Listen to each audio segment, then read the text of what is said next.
And we are live. Welcome to the Iron Lords podcast, episode number 30. And it's another glorious Sunday, and we are back at the round table on the Lord's Day. Also debuting our brand new NFL friendly time of 11 a.m. EST. I'm very excited about our returning guests, so we're going to get right into it. I want to introduce a Lord who is no stranger to the ILP and has always supported us from day one. Since breaking bread with him at our very first DestinyCon, this Lord is first and foremost a true gamer, multi-platform owner, and has some of the best guides, let's plays, and walkthroughs in the entire Destiny community. Introducing the Nightfall soloist himself, the only Lord worthy to wield the light of the traveler, and the creator of some of the best cheesecakes ever seen on Twitter. My man, Lord Ebontis, how are we doing, sir? What is up, man? I forgot about that for a second. Yeah, a gamer, and also like to work my way around the kitchen. So I see, man. Thank you for having me. That's quite the intro. See if I can work on living up to that one. But thank you very much for having me, as always. Appreciate being part of this. Appreciate it, man. Your family is always good to have you. I had to shout out the cheesecakes because, man, you were killing me when I was coming out the gym. I'm like, oh my Lord. That was a Reese's peanut butter swirl cheesecake. Homemade. Wow. Yeah. Wow. Yeah, you a bad dude. Check his Twitter out, y'all. Lord Ebontis, check his Twitter. I'm telling you, man. If you're a fan of cheesecakes, it's a sight to behold. And of course, we have the usual suspects at the round table. Unfortunately, my co-host with the co-most has been locked in the Seaver room. The job has kept him hostage, so he won't be here. Maybe get a stink out later. We'll see if we get Lord at it. But of course, we got our most technical gaming Lord, the solo gamer who lives for the single player selfish experience. Semi-offline PS4 Pro, Illuminati. My man, Lord Sovereign, how are we doing, sir? Doing fantastic this week, man. Much better than last week, that's for sure. Under the table last week. So it was a rough one. Much better. Yeah, it was definitely a rough one. Too many LeBlans. That's right. We got you out of the semen sickness now. You good now. Yeah. The funny thing was afterwards, like Lord Marlonius, shout out to Lord Marlonius and my wife. They were fine. They were good. I was the only one that was affected. So my wife, God bless her, she immediately like, well, okay, we're not going there ever again. I'm like, speak for yourself, woman. Hold thy tongue, woman. Yeah. What? Are you crazy? I was like, they can poison me. They can poison me 7 days a week. I don't care. I've been here 10 times. It's only happened once. So I could take that ratio. Exactly. I'm the problem. I was the issue, not them. I was the problem. Exactly. Shout out to Rodizio. Yes, sir. No doubt. And of course, the excess gamer. Ooh.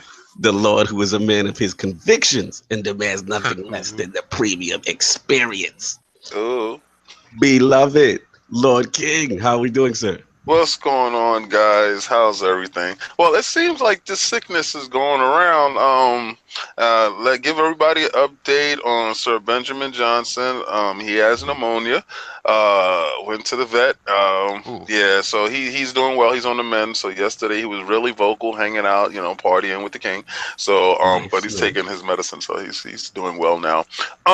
Last night in combat sports, Amanda Nunes, oh man, you pulled that one out. UFC stand up. I know the main event didn't go how y'all wanted it to go, as far as Johnson fighting. But listen, hey, next time, stuff happens. His opponent couldn't get cleared to fight. I'm not well versed on UFC, so anybody can jump in and school me on it. I'm impressed you watching Amanda Nunes. She's the one that knocked out Ronda. Like she dispatched her, right? Yeah, I didn't like Ronda anyway, so I love Amanda. She's my favorite fighter as far as female fighters go. And also in boxing, Chocolatito, the man that they was talking about at one time was pound for pound, and I thought he was a fluff champion.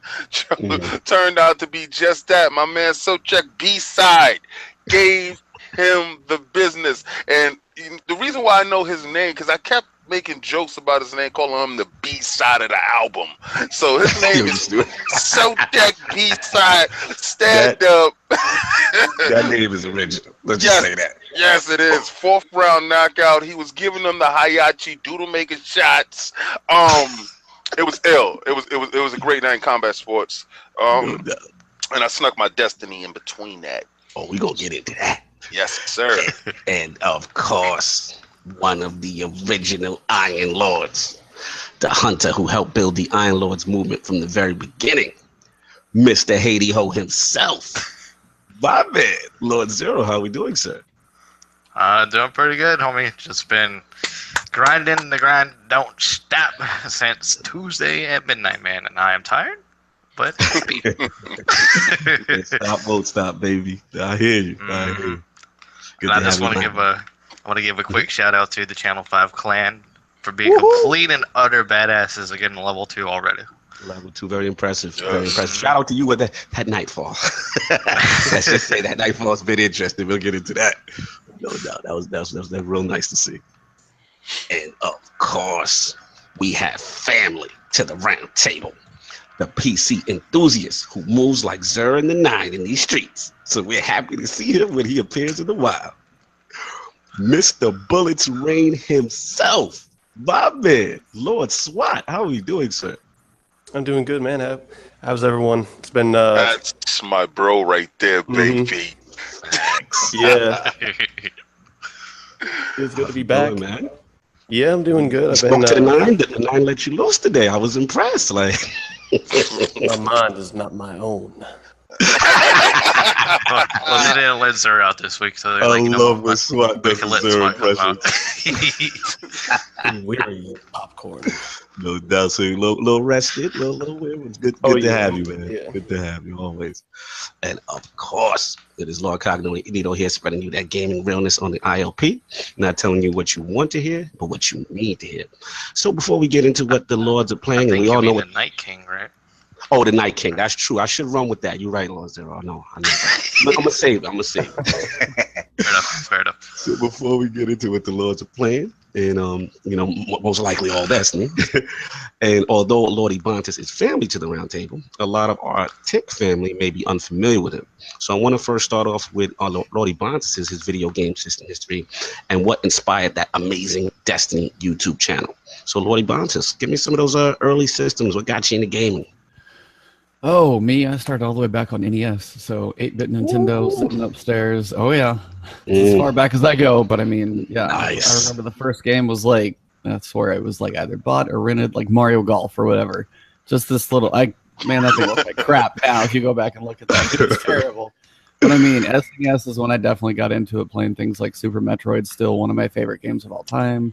Chrono Trigger. I mean, I just like all types of games. Like, so I've been playing a lot, so got PlayStation. I've had most of the consoles over time, except probably my buddy had Dreamcast, so I didn't get that one. Didn't last that long. But I've had PlayStations, Xboxes, Nintendos, had them all. So cover a lot of gaming and usually try and keep up with most. So nice. So you started from the NES era.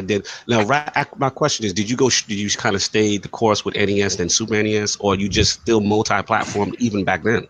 I mean, I was NES, SNES, N64, and then when PlayStation 2 finally started again, I didn't have PlayStation 1, so I started with PlayStation 2. And then I had the OG Xbox, and then at that point after that, I probably had them all. Gotcha. So the Sega kids want to know.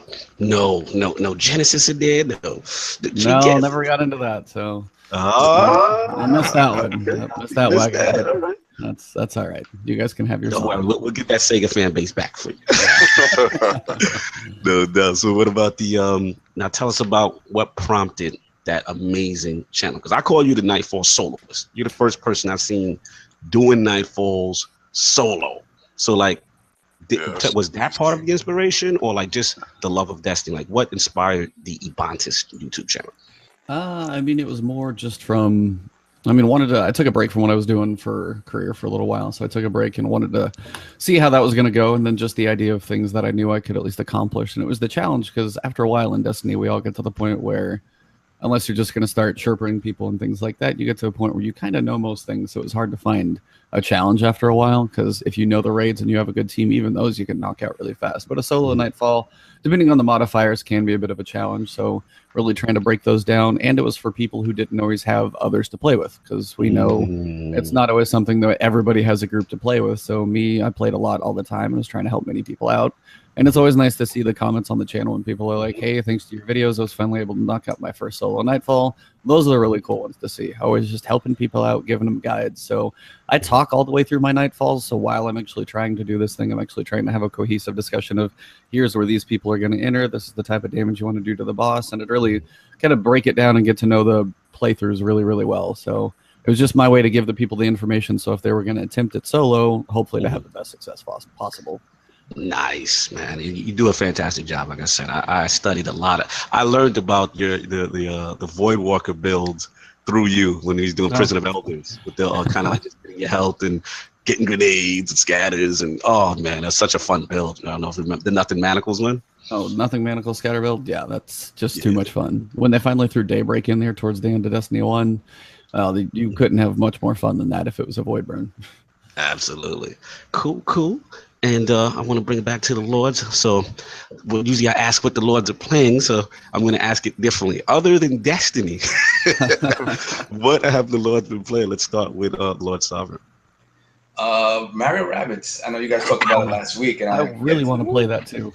But yeah, I've been playing a lot of it's fire. I mean, and as me being someone who doesn't play RTS games, I figured if this game was good, it was gonna get me into it. I have a long-standing beef with RTSs, thanks to Lord Cognito and Lord Kaibatsu. Really? Hold on, I never knew about this. I give you blame for this. But back in the day, as you guys have heard in the past, Saturdays were relegated for game playing, and most of the time we go over to Lord Cognito's house and we'd be playing wrestling, a Halo, or Tekken, or anything like that. So every now and again, you'd arrive at Lord Cognito's house, and he'd be on the PlayStation 1 controller with like 4 guys huddled around him, and they'd be playing the most disgusting looking game ever. And I'm like, what the hell is this? They were playing XCOM on the original PlayStation, which graphically, it has to be one of the ugliest games you'll ever see in your life. And they essentially folded my Saturday night. I'm going to expect to wrestle to get my Tekken on. No. And at that point in time, it just wasn't for me. I couldn't get into it. So like 15 minutes into the session, I'm passed out somewhere in the room. Yep, right in the corner. You're soft. I never knew this. I never knew you had disdain for the XCOM days. Oh yeah. As a result, King is big speaking up too. Yeah, no. I loved it. You know, when he was pissed off with it because he said he came to do the wrestling and the Tekken. I hated when y'all was doing Madden. I hated it. Oh yeah, I hated so, Madden. Yeah, I was forced. So when y'all found XCOM, I was like, I'm into this. Let's go. The XCOM was funny because, just real quick synopsis for the chat, it was because we would literally create each of our own characters and name them individually. And people would be like, okay, move me behind that building there, crouch me down, and put me on Overwatch. So everybody's trying to stay alive because it was permadeath in that game. It was just a stupid little game. And yes, graphically, it was horrible. But once we found out about the permadeath and all the little funny things, people really started to get into it. I didn't know that the disgust was real, man. And that carried over for years. I'm like, I'm not playing any RTSs. Forget this, man. I'm never gonna forget that time Lord Sinister threw the grenade because he panicked inside the ship and killed everybody. I watched that. I remember that. I was like, haha, good for y'all. Oh man, no doubt. Lord King, whatever, other than Destiny, what have you been playing this week? Y'all gonna laugh at me, man. I've been trying to finish that No Horizon Dawn, Zero Horizon Dawn, whatever, man. It's like, yeah, man, it's like pulling teeth, man. But I jumped on my PC. I've been doing some PC elitist stuff on the side, like I got because I got this BC PC, and again, like I was playing Destiny. and I had to stop because I was doing a 4K at 80 frames per second, and I said, you know what, this is gonna spoil me, so I need to step away. Lord, Eric, yeah, he said Horizon trash dawn. Oh my God, he's starting already. Horizon mini yawns. I'm done. Yes, he's crazy. Many yawns. He's done. Lord Zero, what have you been playing? Other than Destiny. Yeah. We'll move on. He said something else came out? I played YouTube for a bit Oh my during God. a break. The addiction is real, y'all. We'll Other games exist. I didn't get this memo. I feel you. Lord SWAT, have you touched anything else outside than Destiny? I feel bad. I'm gonna run through it because okay, so there's Warhammer Dawn of War 3. Oh yes. Then Nice. I picked up Blade and Soul, Okay. which is like a Chinese MMO. Okay. Then I picked up Guild Wars 2 because a friend bought that for me and my girlfriend. Nice. Then I picked up PlayerUnknown's Battlegrounds, which is phenomenal. Ooh, Yeah. chicken dinner. Let's go. Chicken dinner. I had a friend pick me up a copy of Minecraft, and so I tried that for like 10 minutes. Then there's Escape from Tarkov, which is, for those of you who don't know, this is PUBG on crack. It's a Russian game. It's really early in its inception, so it's like $40 to pick it up, but it's well worth it if you're really into like a survival shooter where you could potentially sit in one spot for 3 hours just trying to fight, have a firefight with someone. Let's see. Other than that, Observer. That's a lot, man. I'm impressed. And Lord Ebontis, should I dare ask anything else other than Destiny 2? Since Tuesday, no. My man, keep it in No, like honestly, a couple of things you guys mentioned though, like PUBG, PlayerUnknown's Battlegrounds. I've been playing that a decent amount before it came out, and then I've got to dig into Mario plus Rabbids as soon as I get a break, but that's probably going to be next year sometime. Someone's gonna have to share that. He Steam said ID. next year. Next year. No. That depends on how long the grind goes, but yeah, I definitely want to play Mario plus Rabbids because it looks a lot of fun. So Yeah, it's real fun, y'all. It's real fun. Real quick for me, the only thing it's other than Destiny has been when I'm not home playing Destiny at work, which has been Switch. So it's which has been Mario Rabbids. But shout out to Lord Requeno, Lord Kaibatsu. I've just got this addiction to Splatoon 2. And it just started out of nowhere. Like, I think actually shout out to Lord Alexander. He started it. And yeah, like I was just playing. And once you get past level 3 or 4, like everything opens up. And he started realizing like this game is kind of deep on the low. So I was really getting into it. So he was getting a little competition, popping mess on Twitter, sending little screenshots when we killed him. How'd the voice chat go? Oh, the voice chat was fantastic on Xbox Live. Oh, okay. Oh, so you linked up and you was talking about what you were doing because you could. Oh, Shout out to Facebook Messenger, Discord, all the other services that Nintendo does not provide, so that I can communicate with my friends. But other than that, all right, we're gonna move this thing on. Let's real quick with the results. Last week's poll results are in. The people have spoken to the question: when new titles are announced and Xbox One X game specs are revealed to not hit a 4K 60 frames per second target, who do you subject the most blame? The winner at 55% strong, razor close and controversial poll. The people blame Xbox for all that most powerful console / uncompromised 4K talk. In a very, very close second place at 45% was the lazy developers bad / bad optimization group. So thanks to everybody who participated in the poll. Twitter was going at it. What do the Lords think about these results? well, I'm gonna jump in real quick. Lord Al Rand, the man with the million, he posted something yesterday, and I have to give him all the credit in the world because I didn't know this. He said a guy at Microsoft, a worker, a fan of Quantum Break, did the patch for Quantum Break with the 4K by himself. It wasn't sanctioned by Microsoft. He did it on the side. So yeah, so when one person can sit there and do it on the side, Yeah, the fault has to lie with Microsoft if they're not imposing this and putting, their best text on the games to to get these 4K patches and get them up and running and get it out the door. So yeah, shout out to Right, man, Ram I for hear you. putting that out.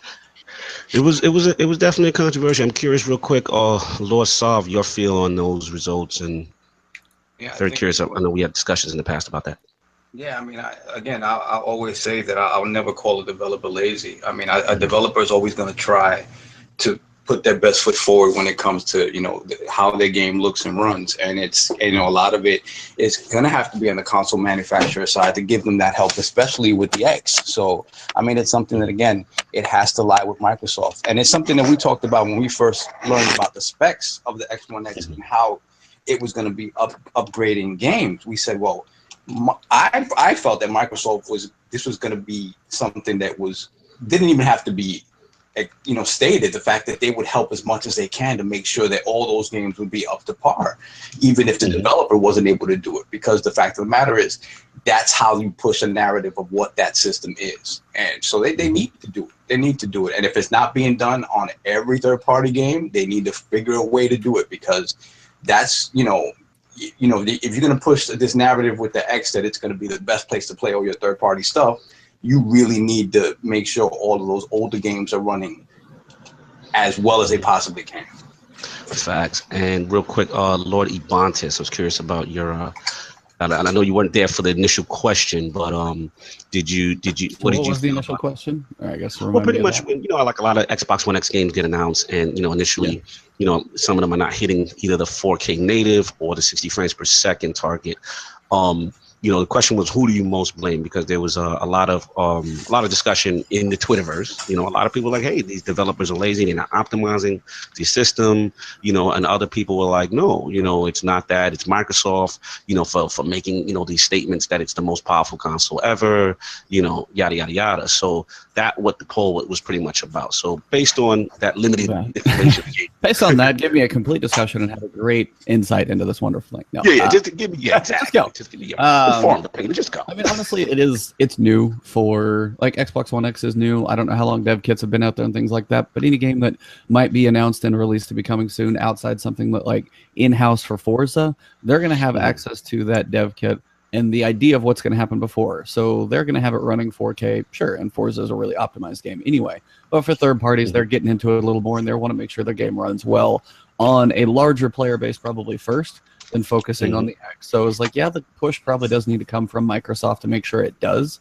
But again, as it's this early into the release, not everything is going to have that push quite as upfront, unless Microsoft gave them that stuff 3 years ago when they started making the game. So my guess would be, I feel like you guys are probably not too far. It's Xbox needs to make sure, and Microsoft, I should say, needs to make that push if they really want that to be. One of you guys said it right. If they want this to be the narrative behind their platform, that it's the best way, they need to do everything in their power to make sure it is. So I kind of agree with that one, actually. I forget which one of you guys said that, but that was actually well stated. Fair enough. Fair enough. All right, we ain't gonna stay on this too long. We got a lot to talk about, and it's a big show. So we're gonna move on. So we're gonna get into these topics, and of course, my brother from another mother, Lord Addict, he is not with us, but we're gonna rock with his topic. And obviously, it has been the launch of Destiny 2 this week, and we've got a lot to talk about. So first, we want to get into our overall impressions. We want to get into what we enjoy about it so far, and obviously we're gonna talk story. We're not gonna get too crazy because obviously it's a couple of lords who have not completed the campaign. I believe Lord SWAT and Lord Sovereign. But we want to discuss a little bit about that. So I want to give it to Lord Ebontis first. Destiny 2, the release is finally here. We waited all this time for one of our favorite games. Talk to me, Lord Ebontis. How you feeling about it? Well, I haven't stopped playing it pretty much unless I've been outside of work. So my wife is probably loving me for that. But I told her many times in advance, so it's she's been pretty cool about it. No, honestly, it's been amazing. I mean, the fact that I'll just sit at the menu screen and kind of forget that I'm staring at the menu screen and listen to the soundtrack alone. It's amazing. Soundtrack alone is so good. The sound design for the guns, the abilities, the jumps, the grenades, everything is really, really well. It's just taken to the next level. I mean, they took a sequel and stuff that was already good. They kicked it up a notch when it wasn't even necessary on those pieces. The story is cohesive. We'll get into some of that stuff later, but I do think it's not the vagary that was vanilla Destiny. So there is a comprehension understanding as to at least what happens in the story. You're aware of it. Was there things I wish there was more of? Sure, but we'll get into that as we go around the room. The worlds have been, they're unique. They're big. They're a lot bigger than I thought. There's a lot more to them, especially if you go for all the lost sectors and things like that. There's a lot more to explore. Each one, even that's why I like going to the lost sectors, because you'll go down and find almost like a completely new texture palette in a place that's not where it's supposed to be, which is kind of cool. The challenges, the gear, the progression so far. We'll save your topic about getting all colorful for the next one. Yes, that will be coming later. And then Lord Swat will have stuff to say about it. I have enjoyed. I don't want to steal everything. I could sit here and talk for entire 2 hours. So I'm like, I'm really enjoying it. I'll let you guys jump in and say what you guys are going to say. But so far, I mean, 2 thumbs up for me. I'm not a tough critic on this one. It's not perfect by any means, but I mean, for a sequel to make just about everything better, yes. So whoever wants to go next, then I'm sure we'll keep talking. All right, let's get Lord King in here. Let's get Lord King in the room. I thought the game was incredible. As far as being a day one Destiny 1 player, vanilla Destiny, I didn't even remember when that became a thing.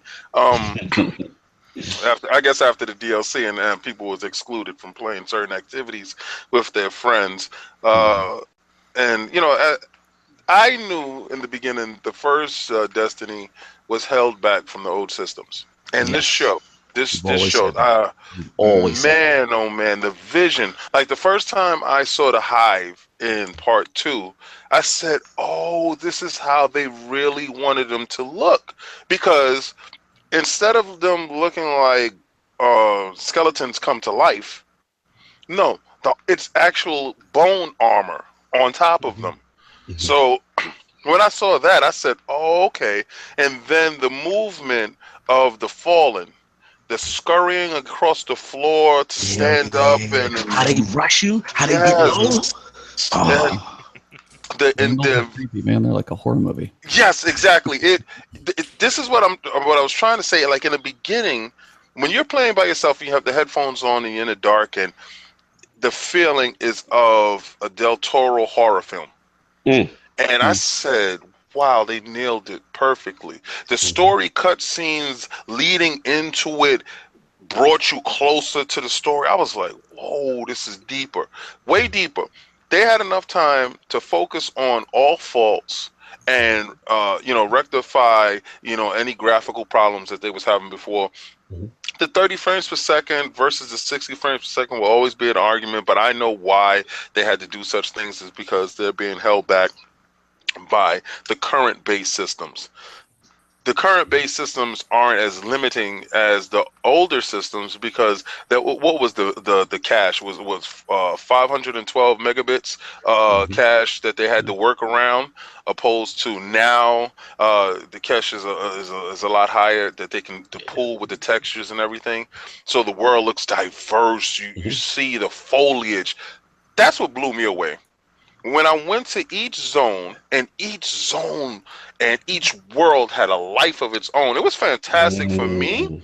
Yes, that uniqueness. And then my biggest problems before is we needed an app to find out when public events was happening. It's been amazing.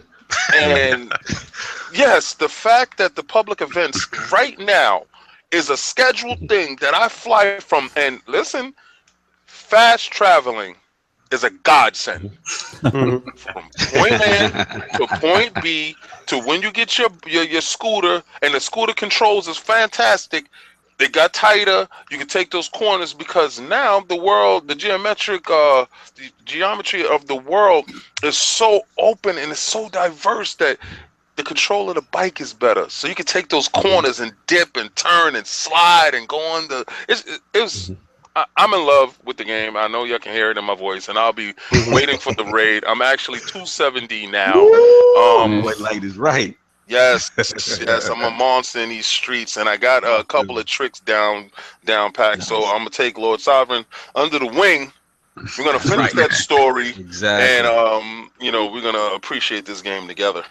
No doubt. Speaking of which, let me get Lord Sarv in because he's Ah, the noob to this crack that we call Destiny starting day one. Like you were there initially towards the end of vanilla, but like day one. And I also want to pose this question to you when you give after you give your impressions. I want you to pose this question. The chat made a good point. They want to know. I want to know your feelings specifically about the main protagonist not being speaking. Lord Chief Tommy's in the chat. He wanted to know our feeling about that. So I was curious also how you felt about that. So first your impressions, Lord Sarv. Well, as somebody who fell off of Vanilla Destiny pretty early on, I'm impressed with it. I'm pretty hooked on it, to be honest. So you can keep your walking papers, Lord Anchor. Thank you very much. I'm here to stay. Yeah, he came for your neck. But yeah, honestly, I mean, I think the game improves on even the best aspects of Destiny 1. Obviously the story has been more fleshed out. It's still, a little over the top kind of popcorny stuff. I'm gonna be honest. I love being a Titan because I'm a big Captain America fan. So the Sentinel subclass, I love that. There you go. But again, like Zavala, Cade, I can't stand these people, honestly, because Cade is Nathan Fillion. Like Nathan Fillion plays the same role in everything that he does. Same thing with Lance Reddick. Lance Reddick is the same in everything that he does. It's the same person. Like, you know what I mean? So it's just like whatever. Honestly, the coolest character in the campaign for me is Dominus Gall, to be honest. Yeah. He's like a roided out, Halo grunt mixed with like Darth Vader. And he don't forget some Bane. He got some Bane in it. You see the pictures with the Bane? Got some Bane in and the grunt? He absolutely has some Bane in there. So but to me, like what I wanted from them is like the smaller character moments. And that moment near the beginning of the game where he's talking to his right-hand man and telling him how his victory is also, he shares it with him. And it was like a very cool conversation with them. I said, okay, they get it. They get that the story is going to resonate when you have like these smaller moments, and especially with your antagonist, if you give him a real reason for, and not just being purely evil for the sake of being evil, it makes them that much more interesting. So that hooked me very quickly. The gameplay is, again, the best shooting in the business. There really is. You can't really say much else about that. The gunplay mechanics are fantastic, and the game runs beautifully. Like Ebontis said, like the worlds are really varied. I've only gotten up until Titan. I haven't seen anything beyond that, but everything I've seen so far, like especially like the EDZ when I first got there, it gave me like this Last of Us vibe, like this Last of Us vibe. Shout out to my man Devrin building the church. Absolutely. Like it just, and the fact, honestly, I'm a little pissed off that there's no HDR at launch because these set pieces, these settings would really benefit. Yeah, it would look fantastic, especially when you go underground and you have a lot of that, light versus dark. You have a lot of. It had me fooled. It had me fooled. A lot of shadow. You could have lied to me. Yeah, like I was HDR was amazing. Last night I said to myself, "Oh, look at this HDR in effect." I was like, "Oh, it's not HDR, damn it." So, but it would look that much better. Hold on one second. Lord Anchorman, why is Devrim from the EDZ races? I have to know the answer. Because he likes tea and crumpets. Oh, because he severely disrespecting my fallen. Oh, sorry, Lord Anchor's a fallen. Sorry, continue. No. So you could have fallen. Yeah, so honestly, to be perfectly honest, I'm excited to see what's coming up. I probably won't be raid ready by Wednesday, but hopefully by the end of next week I'll be there. And that's what I really want to experience, because I never did any of that in Destiny 1. I never got to do any of that. I honestly didn't really get to do any strikes either. So I want to get into that stuff. I try to finish the story as quickly as I possibly can. But, I got you. I got you. Right, but I'm in. So you'll be seeing me talk about that. Coming from the single player selfish experience that Lord Sarvin is, that means a lot. Yeah, so that's good. Lord Zero, you are up next. What are your impressions? Week 1. Vast improvement in every way whatsoever on Destiny 1. Far better. And I say that this is somebody who, adored the first game to death. I played it pretty much until they were like, "Hey, Destiny 2 is coming out." And then, as the Lords know, I kind of took a break so I could, get not so burnt out on the whole idea of the franchise until this came out. So I was refreshed when I came in, and my God, this game is it's so good. It's blowing me away. It really is. I think the fact that I'm like pushing 280 light right now kind of says that. Yeah. But Facts. Well, I got Facts, man. 275 just yesterday. So I hear you. I mean, Yeah. it's funny listening to Passion and Lord Zero right now, because I just want to jump in a little bit on your point that yeah, go ahead. how you felt as a Destiny guy who's been there from the very beginning. To me, just loading it up and getting those moments of where Oh you my were. Lord. oh, that was so well done. I'm not going to front. Lord Cognito got emotional. I was like, wow. Like, not only did it document when I did it, who was in my fire team when you completed, you know what I'm saying? Lord King had me, you, and two people there with your old squad from the Crota raid. I was like, that's what Lord King had me up, son. Like, that was my I was like, yo, come here, sit in the corner, and shoot a rocket when I tell you shoot a rocket. Listen, just shoot a rocket or sequence. And I was like, I don't know, man. I'm not ready for this raid, because vanilla, like a lot of the people don't know, Destiny, I was kind of cooled off from it after I didn't understand how the end game was. Yeah.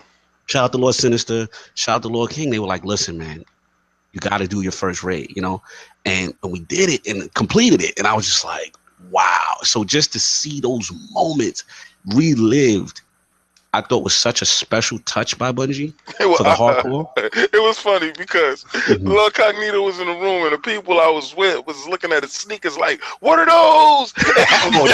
Yo, Lord Ebontis, it was so bad. They were so, like, let me tell you something about, like, Destiny will judge you as a fashion judging community, right? So I'm in the room with blues and all my Walmart gear on, and these guys got, Light Beyond Nemesis and, Saint 14 helmets. Oh, yeah. So I'm feeling bad. So they were like, so what does your friend have? Like, they asked Lord King, like, what is Lord King? And I'm like, don't even look at my loadout. All right. Don't look. Don't even look. I said, he's just here for the free stuff. Don't mind him. So he was the original free perk dude. That was free stuff. Yeah, he's like, what are we doing today so I can get the free stuff? And I'm like, listen, there's no problem as long as you're playing, because I was Loot Cave day one. When that Loot Cave happened, I didn't do anything else in the game. I found the Loot Cave by myself on some little side stuff, and I stood there for 12 hours farming by myself. Till they fixed it, I farmed.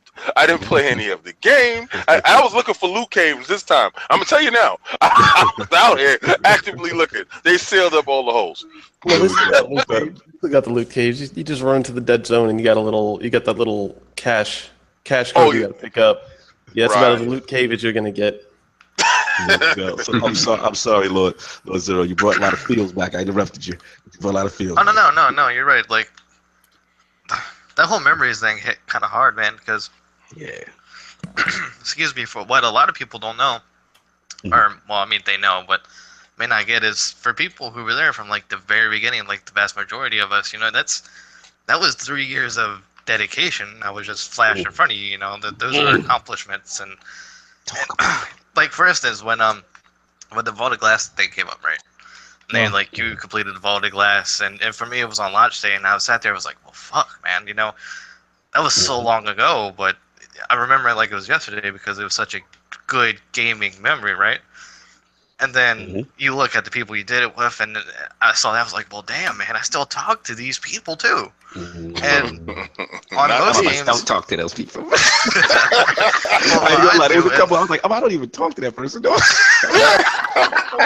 Oh yeah, memories. Just gotta keep it real. The Lord's gotta keep it real. That's what. Yeah, no, you're good. But like I still keep in touch with those people, and very, very, very, very, very few games will, connect people in that kind of way. Like if you hop into, I used to be like really big into multiplayer on Halo Reach, right? And there was a group of people who I would get on there, and we would do multiplayer all the time.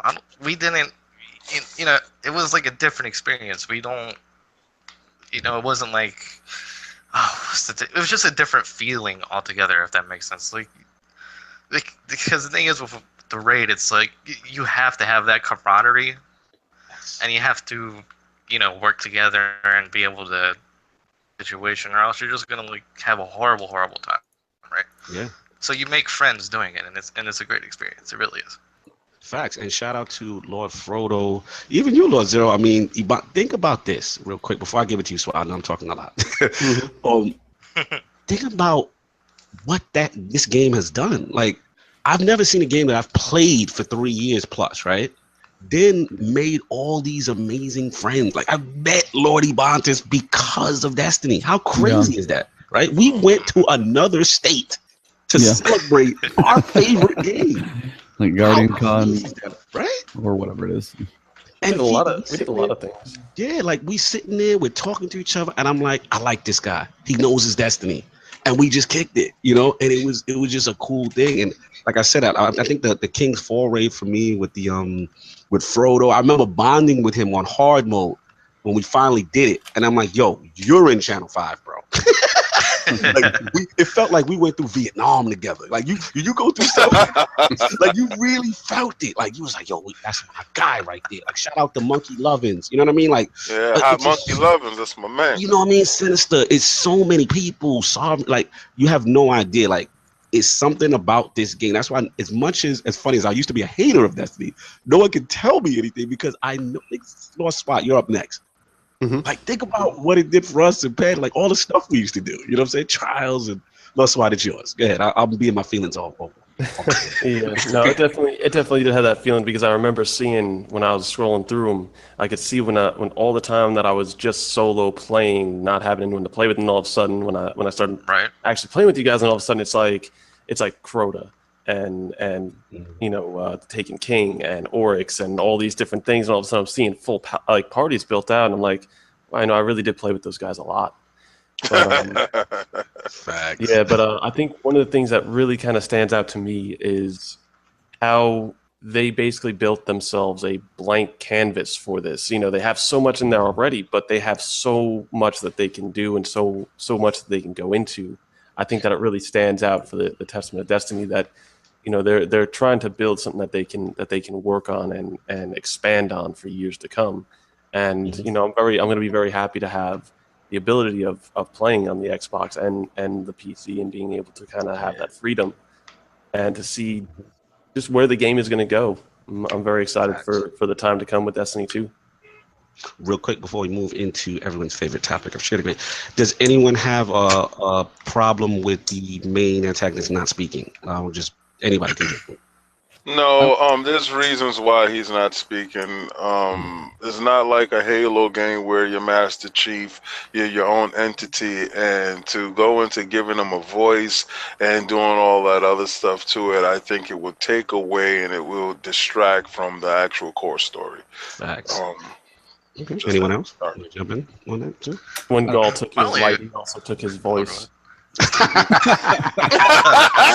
done with you. He said Gaul took his voice. Jesus Christ. You're the best. That's the best. I've got I sit there and I think and I wonder, and I've gone through some of those moments where the ghost chimes in.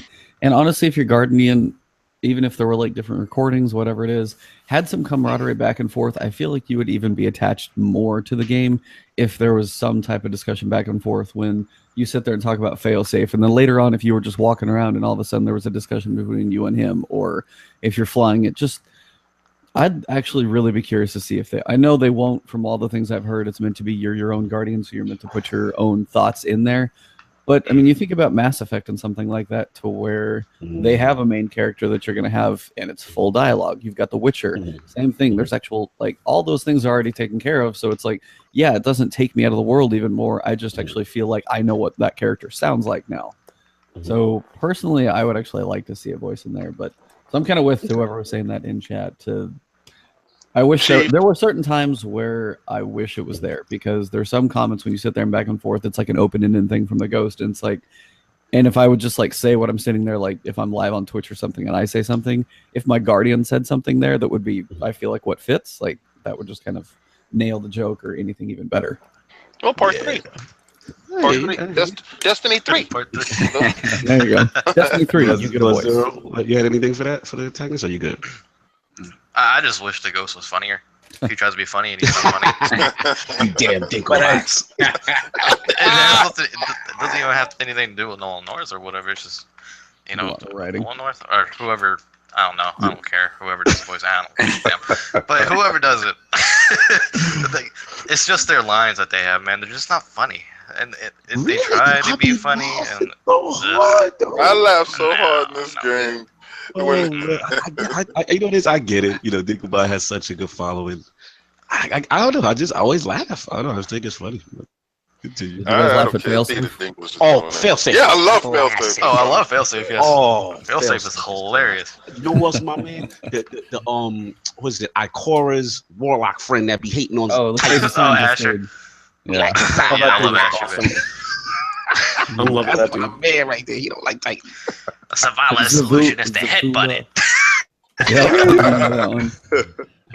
All right, real quick before we move on to ShaderGate. I know we're gonna just leave this for those who have finished that can comment. We'll try to do as non-spoilery as possible.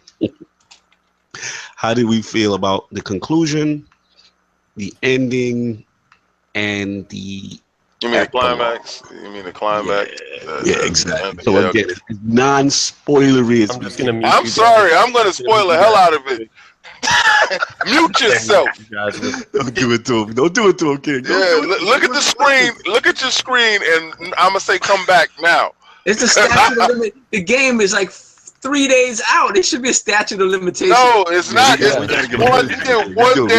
one day embargo. That's it.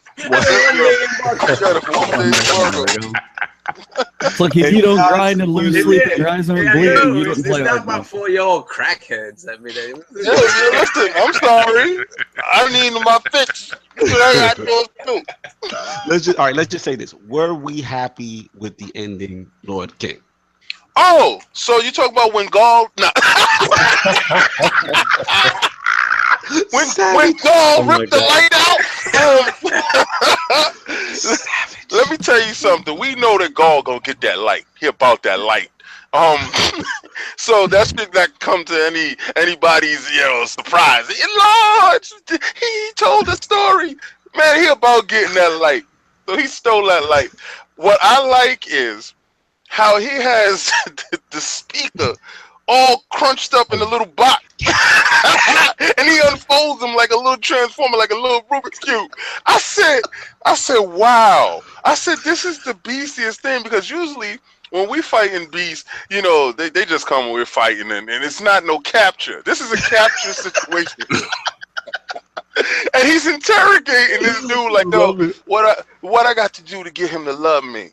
I'm like, what? I could take it by brute force, but I really want him to just give in to me. I'm like, yes. I said, this dude is on some Thanos joint. He's Thanos. Thanos. It's Thanos. Yup, you're right. That is a great parallel. I said, this is the best villain ever. And when he choked out his man, because his man said, yo, enough with this BS. I'm tired of you with this BS. And he said, yo, listen, man, we're going to do it another way. He's like, no. You going to get in there, you going to do what you said. And I'm like, what the hell? It was, honestly, that was when I stood up in front of my television and clapped. I said, this is the most beastiest, craziest dude that we've ever encountered. Other people had a clear agenda.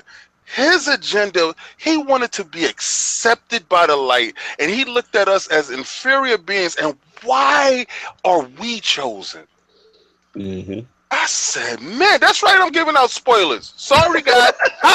You should have ended it. That's right. Spoilers is in the building. No, but I'm gonna take Sovereign through the game today, and he's gonna notice that really I didn't give too much spoilers, but you knew he was getting a light.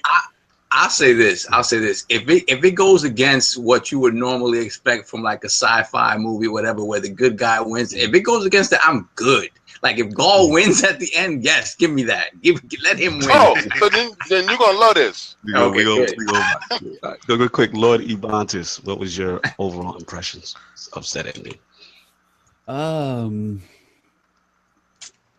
Trying not to say too much here. That's Well, we could just start from were you pleased? Were you wanted more? Did you?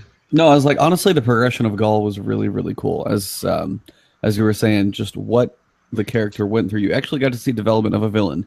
Think about so many of the Marvel movies. That's the one major thing wrong with so many of them is a undeveloped villain.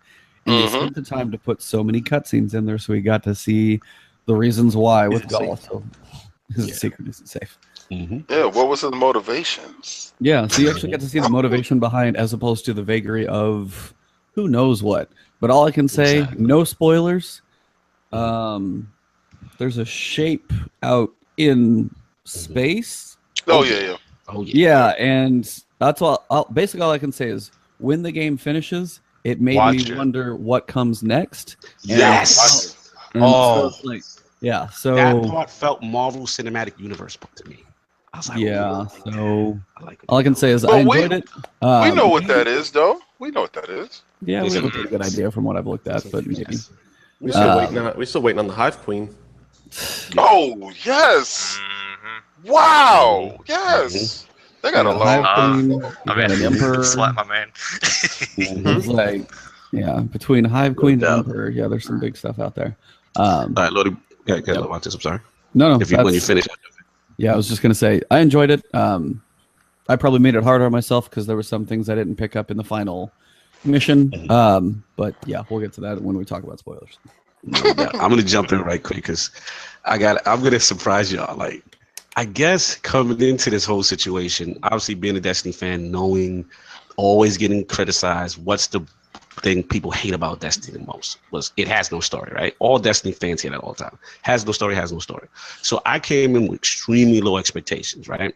So as I'm playing it, and guys like King and a couple people are telling me that they finished it, and they're like, "Oh my god!" Right? And I'm like, "Really? Story?"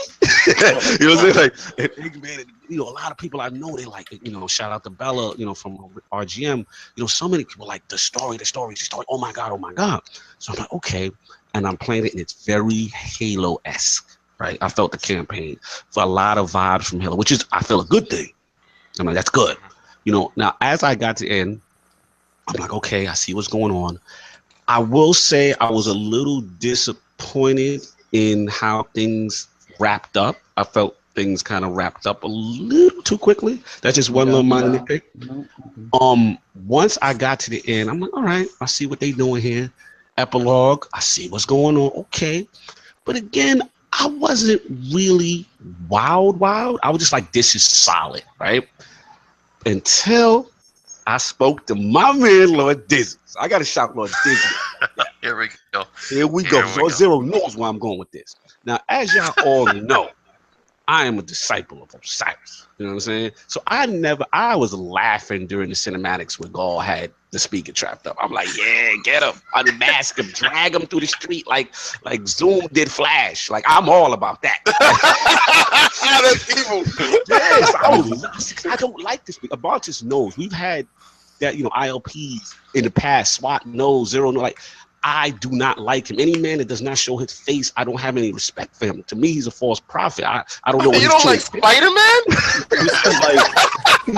He don't show his face. We spent like a straight 2 weeks trying to decide on what is going on around the speaker. Like, what could possibly be going on. Sitting in front of him and listening to everything he says. No, when that dude said, I didn't say he spoke to me. I said charlatan. That's crazy. Okay. So here's the thing. So all I'm gonna say is, for you people like me who never really cared, because shout out to Dizzy. After the game ends, you go to a certain place and you find out some things about the fate of said speaker. So my heart was like, wow, this is interesting. Then all I would tell people is to look at the state of the world post-end and look at how things are set up. Look at how people of certain factions are living very lavishly. And all I would say is, remember how Destiny 1 was set up. Remember where the speaker's location was. Remember what faction was next to the speaker. And all I gotta say for all my Destiny 1 guys is when Destiny 2 ends and you end it, look at who you think might benefit the most if said speaker was gone. That's all I gotta say. And if you put that theory together, you're going to laugh so hard because certain people are benefiting post ending of the game. That's all I'm gonna say. We will revisit that. I was very happy. I'm very excited about what's going on, and also the eventual, which was already leaked, the Curse of Osiris DLC that will be coming in in December. So that's my thoughts on it. Lord Zero, Lord SWAT, you guys are up. I'll hop in real quick. Lord Zero, It's just gonna be quick for me. Yeah, you can take it. I felt like the ending, the cinematics and everything for it, I felt a little let down. I'll be honest with you. I'm with Lord Cognito in the camp that it was just too quick of an ending. Yeah. The surprise at the end that Ebontis talked about with the space and well, the ship, the space, god damn it, the shape in space. God, Jesus. Anyway, that was, I mean, that honestly left me a little breathless because it was, that was unexpected and it was cool. I like that, right? The rest of it was just, it was kind of mediocre, I'll be honest. It wasn't great. The boss fight was also, again, mediocre. Wasn't really anything, I was able to sink that down by myself in 3 golden gun shots. It wasn't nothing. It was bad. Other than that, the story, as you go through it, is really, really good. I feel like it was, obviously it's a major improvement in every way. And like Lord Anchor said in chat, rip the Grimoire, because they finally got the history and all that stuff going on in game, which is great, which is fantastic. I like how if you pay attention during the strikes, they now tell like mini stories inside of themselves. And also the Sabathun song one teases future things that could happen, which is fantastic. I think that's something that a lot of people sleep on because there's a lot of history in that one. That if you know. Like, if you were one of those people like myself who read the Grimoire, you know that there's a plethora of ways that could, come back in the future. So I think they did go with the story. I was a little let down by the end, though. Yeah, one of the strikes, the Sabathun song one. Oh, I haven't even played that one yet. Okay. Oh, yeah. Fair enough. All right, so we'll move on real quick. I know we've exhausted that, and we want to get this thing moving. We got still a couple more things to talk about. So I want to get into everyone's favorite topic, ShaderGate. It's not a topic. We're moving on. Yeah, don't say that to Lord Anchor, man. But so it's come to the attention, that it was Reddit streets were really buzzing that once Destiny 2 was launched and the shader system was discovered, we found out that there was a slight tweak. So as we know in the past, for those who are new to Destiny, shaders are something that you kind of earned in the wild through RNG. You applied, you change the color of your complete outfit. And now in Destiny 2, that has changed. So what has happened is we've been given the ability to now customize each item as opposed to the whole outfit itself with one shader and actually do that. However, it is now consumable in one-time use. And the community went a little crazy. They went a little wild. They were upset. And, they felt that, this is something that shouldn't have changed. They felt that, people were very upset as far as, saying that now they have to hold on to shaders, that a lot of stuff is RNG based, that some people are saying they're not getting shaders. So I want to bring this to the round table. ShaderGate, and also the actual aspect of microtransactions, also holding some shaders. Not saying that you can't get them in the wild or in game, but they are available through our good friend Tess over at the top. So bring this to the Lords. Anyone can jump in when they want. ShaderGate. How do we feel? I'll get my piece out of the way first. Are you saying the ShaderGate is stupid or what? Yeah, this discussion is retarded. Go ahead. I'm sorry. Yeah, basically I was going to say, I think Luke Smith said it pretty well, and to sum it up, you guys are 3 days into the game. Take a few seconds. You're going to get plenty of shaders. Enjoy. Be quiet. I'm done. Yeah, I agree. Look, man, look. I'm level 20, right? I was level 20 day one, okay? I'm sitting at 277 light, okay? By 230-ish light, right? my goddamn inventory on my screen was full of goddamn shaders. Okay, people need to stop whining. Okay, I am at the point where my goddamn vault is full of shaders and my inventory is full of shaders. I'm sick of them. Yeah. I'm absolutely tired of them. I'm right with you on that. Right? Yeah, it's not important. Listen, there is no reason. People need something to hold on to hate on, and if you're hating on shaders, God bless you. Because hey, I mean, you got no problems in your life. Exactly. That's it. If you think about it, this is the worst thing that people have come up with. I mean, that's pretty good. Yeah, right. Thank you. That's what I said, Lost. Well, actually, I said, as the people who hated Destiny, if this is the outrage, I'm like, yo, they did a good job. They did a great job. They like them shaders. You know what? Going on that second part of your question, there, Lord Cognito, about the microtransactions. Yes. People need to calm the hell down. When you hit level 20, every time you level up, you can get all of that shit for free. Stop bitching. Jesus Christ. 275, leveled up, I don't know how many times. I've got an exotic sparrow. I've got a legendary sparrow. By the way, small note, have you guys got any sparrows that instantly load? No. Oh, yeah. I did. Oh, that is freaking amazing.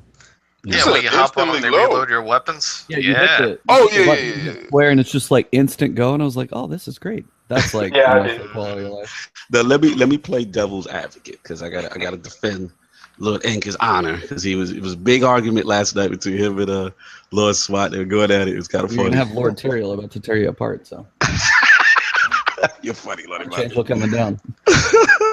So for Chief in the chat, he says the same shaders. Most shaders don't mismatch. That is true.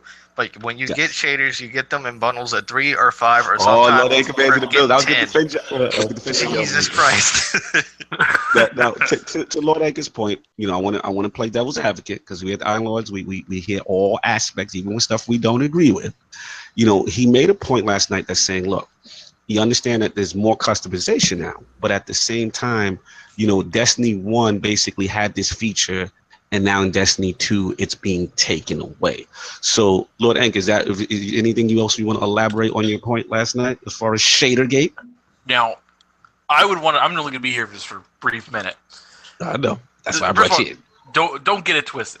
I'm not arguing that the inherent action of making an item consumable is wrong, or limiting an item in terms of how much you get it, but we need to get a few things straight. Also probably gonna, when I say Bungie, I'm referring to Activision as well, because at this point they're indeterminable between the two.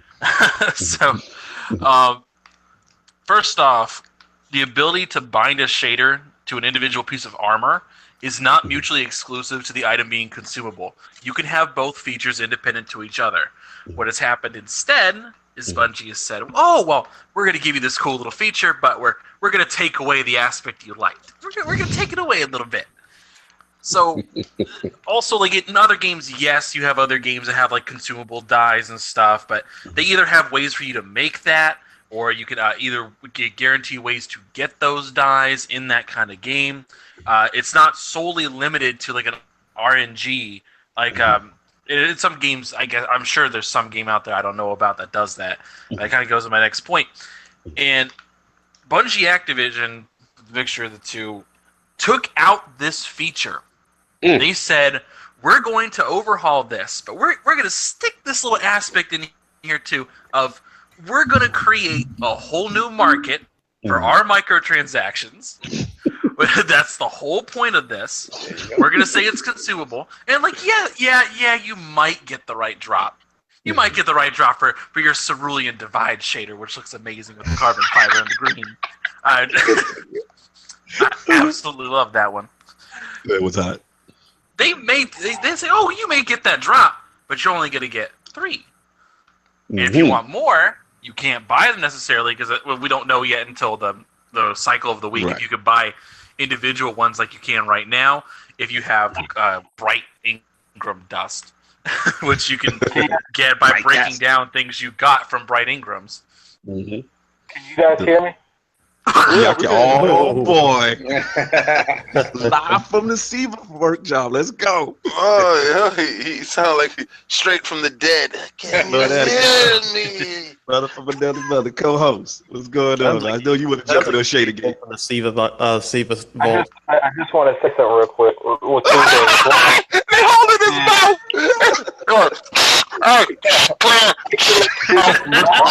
He got the Bane filter on. Batman. I gotta calm down. He's not right for one reason.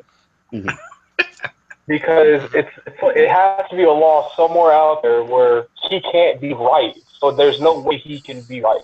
So, Anchorman is always wrong. I'm gonna jump in here and I'm gonna troll you, Batman. Do you feel so you feel this is a non-issue? Do you not see anything? You not agree with any aspect of what Lord Anchorman said?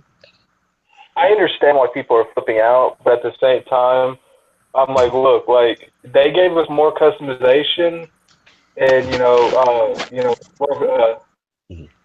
someone on Twitter, I can't remember his name. I think it was Holtzman. No, it wasn't Holtzman. It was the person who gets the Medallion.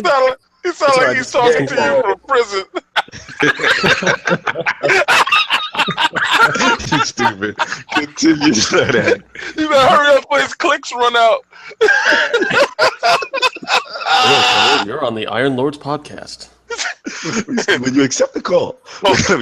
Talking to prison inmate, attic, number 77412. Get off. You got limited time. We appreciate the call. Oh, you may have jumped up. I think it counts that. But real quick, so to Lord Anchor, before I let the Lords respond to you, my question to you, since you've been playing now, you've been put in some house, I see you out here in these Destiny 2 streets. How has your shader acquisitions been? Have you not been able to get a lot, or how has it been as far as acquiring shaders? I have a bunch of really crappy shaders. I'm playing Destiny 2 right now. I will pull up my little inventory here, and I'll tell you what I have in terms of shaders. Now, I'm max level. You don't have to go through the list. You don't have to go through the list. I have 25 Atlantis Wash shaders. Use some of them. They look garbage, though. They look like urine. Use it to mark the year you want to delete. They look like urine. Put them on blue clothes. Stop complaining. Use them on gear you want to delete. Like, use it to mark gear you want to delete. You got 25 items to delete. I'm playing right now. I open up my inventory. I am sitting on over 250 shaders right now. You're an animal. I thought I was bad. 250, and that is only in my inventory. That's not even considering what I have in the goddamn vault. Is Red Bull and Adderall a thing with you? No. Brother, you're out of control, brother. It's not just a thing, it's a way of life. I want Swat to get his response to this whole ShaderGate perspective in reference to other MMOs, and I best believe Destiny kind of maybe having similarities or paralleling what other MMOs are doing. Your feeling on that, Swat? Yeah. I mean, it's something that I'm very used to. The idea that you maybe have to farm some things to make that die, and sometimes there's there's a little bit of a paywall, and sometimes just a little bit of an exclusivity to get in that die that you want. There's always kind of that mentality in MMOs, especially free-to-play MMOs. Are very heavily on that. And is Destiny 2 free-to-play? Oh, not technically, but it's also not nearly as expensive as a game like WoW or some of those major games out there. And what I'm really just getting to is, you do have the option of getting them for free. It's just what it is. I mean, you have to realize these are colors. They're not imperative to play in the game. You don't have to have all your armor looking red and black. So what you're saying, and if Destiny 1 introduced that as that way, it'd be like, all right, okay. But the fact that they took it away. He's standing on the fence. Can I ask one question? Oh, God. Let Ebontis go. Go ahead. All right. So imagine Destiny 1 did not exist, or it was completely beta. Shaders were never an issue then. This is the first time shaders had ever been introduced, and this is how it was brought to you. What would you think of that? That's the deal you got to deal with. Like that's the thing. It's the active itself is not so bad. It's the fact that they took it away to sell it to you in microtransactions. To Don't try to buy get it, you back man. as a repeat All right. customer. I gotta agree. Say it with your wallet. Say it with your wallet. Yeah. I will. Let me Don't jump buy in on it. this. Yeah, Let me Losov hasn't got in yet. Yeah, Yeah, get in there, Sal. speak to that point. I mean, personally, the shader stuff to me, I haven't gotten far enough into it that it matters that much to me. I'll run around looking like a rainbow. I don't really care. Like at least at this point, I do have a few shaders, but it doesn't really matter to me at this point. Maybe as I get deeper into the game, it'll matter to me really how I look and whatever and color coordinating. Now, what you guys have to remember about Destiny 1 is that everything that came out of Destiny 1 post-launch was like a mea culpa. Yes. They gave you a bunch of stuff because it's like, hey, I know we messed up, man. We messed up. Here, take this. Here, take this. Take this. Everything in the subsequent 3 years after launch was fixing all the beef that people had with the game when it came out. So now that time, guys, that time, that honeymoon period is over. It's Destiny 2 now. They're like, hi, we got you. We got you. We're coming out of the gate, and we're coming out of the gate hot. You guys are gonna pay for this. I believe you me. This is only the beginning. This is only the beginning. You're gonna keep getting crappy shaders, and you're gonna pay for the good ones, and that's what's gonna happen. Look, I understand that Destiny's not a free-to-play game, and that sort of model applies most of the free-to-play games. But this is, again, it's a massively multiplayer online game. At some point, they're gonna look for a way to more easily monetize maintaining that game, and they're gonna do it with physical stuff, that doesn't necessarily affect gameplay. That's how they're gonna do it, and little by little, more of the stuff is gonna be behind a paywall. It's just coming because they're gonna be like, look, man, we gave you the game you wanted, now you got to pay up. And that's what it is. Let me jump in right quick on that, Sav. You actually made a good point. And I just want, for the record, I don't want to make it seem like I don't understand what, Anchorman's talking about.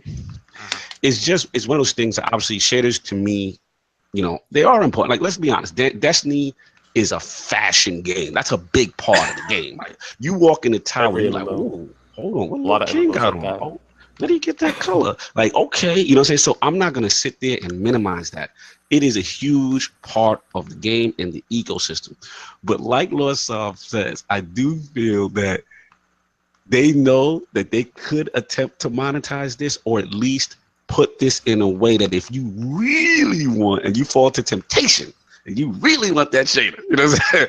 You may go to Test Everest and roll the dice at the slots if you want it. Now, I will say this to Lord Zero's point. I've gotten a ton of shaders since I've been playing. Shaders are definitely something that is acquirable through normal gameplay. And I haven't felt like, I even took a screenshot. I was like, maybe I didn't even finish the campaign yet.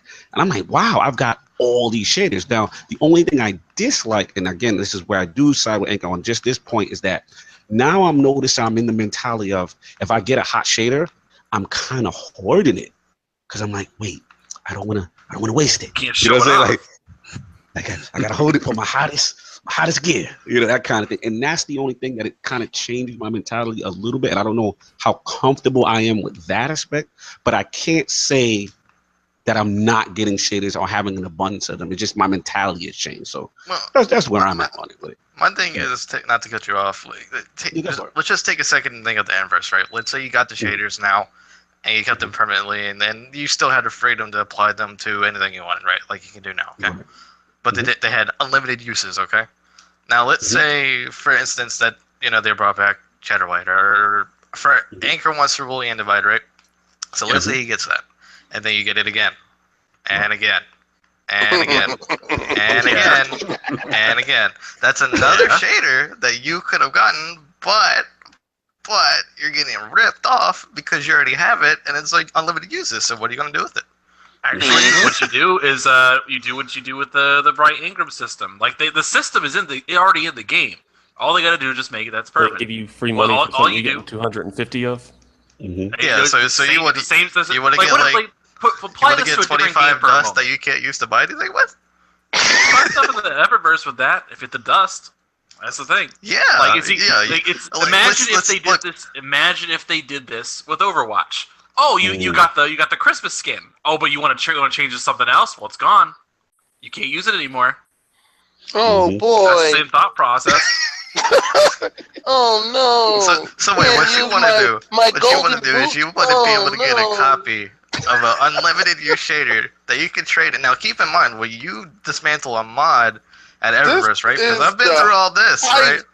You get 25 right dust for that, right? That is a mod, okay? I'm gonna let you go. For a Jay. shader, you would get like 10. Yeah. What are you gonna do with that 10 bright dust? What are you gonna do got with it that? for Break it down, save it up, use it buy one. something different. It's not that hard. How you complaining for free though? Go ahead, Lord King. I know you have something to say. You are complaining for free. It's not free though. I mean, you pay $60 for the game. This is a game. No, stop that. Okay, stop that part right there. I'm not gonna let you keep running around with getting upset because you don't got the shader you want to put on your boots. Stop that now. All right, listen. You shouldn't have used it on your helmet. You should have saved it for your boots. At no point in time, and I got a bunch of shaders. At no point, and I looked through them. At no point in time did I say I'm gonna actually spend physical cash to buy some shaders. That's not gonna happen. They're not gonna get $1 from me from that ever. At one point, I don't care if they come out with the silky blue. I don't care. The Patriots green. I don't care. I don't care about none of that. I'm not gonna buy it. You know why? Because it doesn't affect anything. It's just really for people who have OCD. They have to have their hat match their boots, and they got you. Stop saying that. You have OCD, and they got you now, and you need that shader to match your jacket, and it's over. You messed up, because every time a shader pops up, you're going to be upset that that is not the shader that you want, and it's going to highlight all the problems you have with that shader system. I don't have it because I don't need the match. I don't care if I have a green hat or blue boots. I don't care. It doesn't matter to me. As long as my gun works when I'm inside that crucible, that's all I care about. Oh man, this is a good one. I respect X for coming in here. He feels his way. I mean, in his defense, there's a huge uproar. There's a lot of people. A lot of people with OCD. And on that note, we've got to move on a little bit. X, thanks for coming through, man. Appreciate you to fight the good fight, man. Hey, Okay. let's put it this way. It's people like me that Destiny listened to in the first place because I didn't put any money into it. No doubt. And it's people like you who were on the fence with Destiny 1, and it's just great to see you guys playing Destiny 2. And I think that speaks volume that if the way, like Lord Zero said, like in Lordy Bonds, like if this is what the people are upset about, then I feel Bungie at least is on the right track as far as the game not being the issue anymore, right? As far as the story, every issue with Destiny 2 is come on. Yeah. Every issue with Destiny 2 is self-inflicted. Like they listen to almost every single thing everybody complained about Destiny 1 about, and they listened and they changed it. But it's the things that they cited like, we'll change this. We don't care. It's like, really? Real quick to your point, Lonanke, it looks like because of the Reddit post went so viral that Deej, I believe it was Deej or Cosmo, one of the community managers, did come out and say they are going to make some type of a change with an update. So they said they are here. They didn't say any specifics. So I don't know if that means RNG will get blessed, but apparently your voice has been heard. So how about this? Like, let's just say, Anchor, would you like be happy with if they added something like, let's say, legendary shaders or exotic shaders? There are legendary shaders and exotic shaders. Okay, so they're already there. Maybe if they made them, but forgive my level 19 self. I haven't gotten too many of those. So, you can't even talk about the game. So if they added an unlimited use aspect to those, would you be happy? Yeah. Cool. Then, like once you get them, you're good. That's it. Like you can apply it to anything you want. You're good to go. That's all I want. You want that all red everything. No, I want that cerulean divide.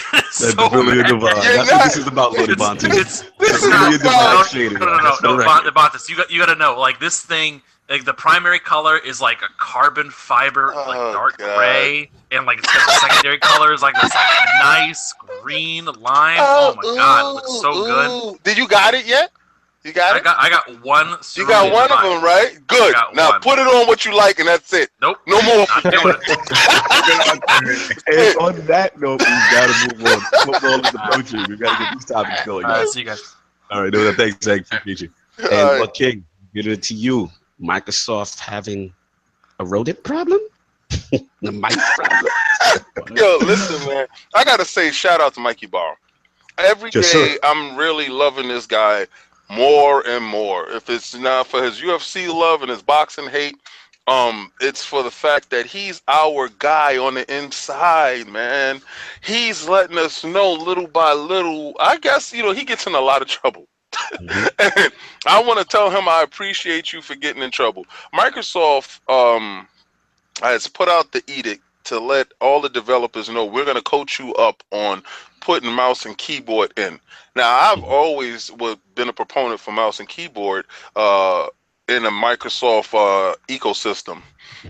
Being that they come from PC, I thought it was a natural progression that it would be there. I thought when I played Gears of War on my Xbox, I was able to have the opportunity to use a wireless keyboard and mouse. And now that functionality is becoming a reality with his latest comments that he said that every developer that is implementing this or who wants to implement the control scheme, Microsoft will coach him up on how to implement that, and that would be, in a future patch. And it's coming. Yes. So it's very imminent. And I wanted to know how everyone feels on that, because does it change the landscape when it comes to competitive gaming on the Xbox? Yeah, this is good. This is good. I'll actually swap. Let me get your feeling on that first, because you're a PC enthusiast. So now that that's been announced by Michael Barr saying it's coming, what's your feeling on it? I was actually really happy because one of the things that I would always really love is that a long time ago I used to send a lot of text messages between people, and still a little bit here and there, but I would always prefer a keyboard to having to sit there and scroll around on screen bullshit. And I hate the little controller ones because those are just too damn small. But I do have to say I can see a clear parallel with this coming to soon, that we're going to be getting PUBG. And quite frankly, one of the first things I thought when I actually tried a controller on PUBG is I don't know if people on the Xbox are really going to be digging this with the controller, because there's a lot of situations where there's not only a lot of controls that you have to be able to punch down and get through like almost instant. Right. And it's a very quick game when it comes to dying. So I think that as far as inventory management, I heard as well, like it's much easier to kind of do inventory and stuff like that on PC as well. Yeah, because you kind of have to get into the mentality of moving while you're in your inventory. If you're not moving and in your inventory, you're more than likely going to get one shot by someone who can just buckle down your head, side up to your head, and it's that game. There's no. If you have like the tier 3 helmet, I think you'll maybe get an extra shot if they're using some kind of like low caliber, like 9mm or something that's at a really great distance. But I mean, the game kind of runs it. If they have like a 7.62 sniper rifle and they hit you in the head, you're dead. So it's kind of you just all of a sudden see the little game over screen just fade in. There's no what do you say, like it's not very apologetic to your death in that game. So overall, Lost Spot, you're in favor of this move. You're excited that Microsoft is being aggressive with this. Very big. The thing is, how many USBs are on the Xbox One X? I would say one in front. There's say about maybe 3 to 4, maybe. Bluetooth 3 wireless, definitely. baby. Bluetooth wireless. Yeah, I would say 3 definite, 4 maybe. Are not big though when it comes to gaming. Wired is the big one, because people don't like the Bluetooth wireless when it comes to video games and when they're playing competitively, because there's always just like the latency that you'll see on bigger TVs. People don't want the latency of wireless. They'll probably release some sort of hub or something like that. Oh yeah, I'm sure something like that. Yeah, I know USB hubs are out there, and that might be. I've never tried one on the Xbox One. I'm hoping that they work, because obviously some, like my keyboard uses 2 USBs. So. Right. Okay. So you got one of those premium experience keyboard. That's why. Yeah, I got one of the mechanical with 12 macros and lights and all kinds. It's that Destiny 2 4K 60 experience. Yeah, that's that premium talk. Talk that premium talk, baby. Oh yeah. Walk that walk, baby. Well, Yeah, there's so many manufacturers out there for good keyboards. It's hard not to just be like, yeah, I'll drop $60 on this. I mean, really, I think that's what I spent on my keyboard. Worst 60, case scenario, 80. hopefully there's a hub or some type of additional support so you can get that. Let's keep this moving. Lord Ebontis, how do you feel about this Xbox keyboard and mice support coming? I mean, honestly, at some point, I figured it was already going to be pretty soon, if it wasn't already. So they've already got the adapters for it. So honestly, if it's just, approved by first party and it's done correctly and therefore there's no advantage and it makes it even for everybody, I'm fine with it. Because, I mean, in the grand scheme, if you're going to play on PC, it's going to be there. And if you're not using it, you might be at a disadvantage, other way around. I actually like how Bungie did it, where they give the aim assist back to those who are using controller on PC. If you want to do it that way. Now they got to kind of figure out if you're using that weird adapter where you get both. But in the grand scheme, I think I'm okay with it because, as you said, for something like PUBG, playing that one enough on PC, I was really wondering how that was going to work on a console. I mean, they did really well with Diablo, so I mean, I know it's possible to make like a console port a lot better, but in general, I think, it's going to be fine. The world will survive. No doubt. Lord Zero, you are Xbox keyboard and mouse. What do you feel? Good.